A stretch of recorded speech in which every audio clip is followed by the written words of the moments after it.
Mesdames et messieurs, bonjour et bienvenue à ce flash d'information.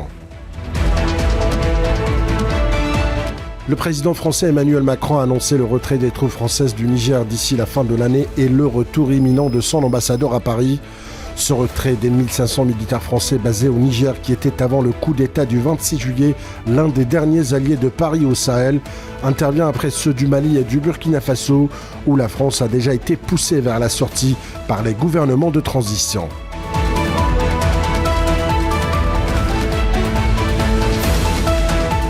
Les résultats des élections sénatoriales en France ont confirmé la stabilité de la Chambre haute, dominée par la droite et le centre, et les difficultés des macronistes dans un scrutin marqué par le retour de l'extrême droite avec 3 élus.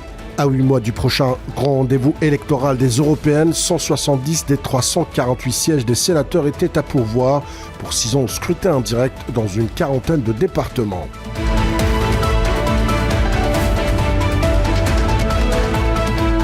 Les forces russes ont repoussé dans la soirée d'hier et dans la nuit une série d'offensives ukrainiennes à Verbov, dans la région de Zaporizhia, rapporte l'agence de presse TASS citant Vladimir Rogov, responsable de l'administration locale. Par ailleurs, une coupure de courant a plongé dans le noir dimanche soir un quartier de Saint-Pétersbourg en Russie, ainsi que l'aéroport de Pulkovo, a rapporté le média indépendant en langue russe Medusa. Selon plusieurs chaînes Telegram, les habitants ont entendu une détonation et ont vu un éclair de lumière environ 1 heure avant la panne de courant.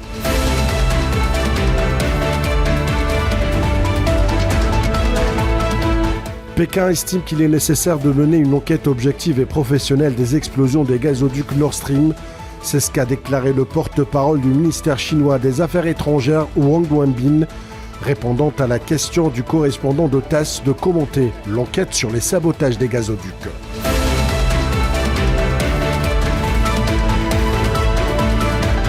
En Bolivie, l'ancien président de gauche Evo Morales, qui a dirigé le pays de 2006 à 2019, a annoncé qu'il entend se porter candidat pour la présidentielle de 2025. Nous avons décidé d'accepter les demandes de nos militants et de tant de nos sœurs et frères pour être candidats à la présidence de notre Bolivie bien-aimée, a déclaré sur les réseaux sociaux. C'est la fin de ce flash d'information. Merci de nous avoir prêté attention.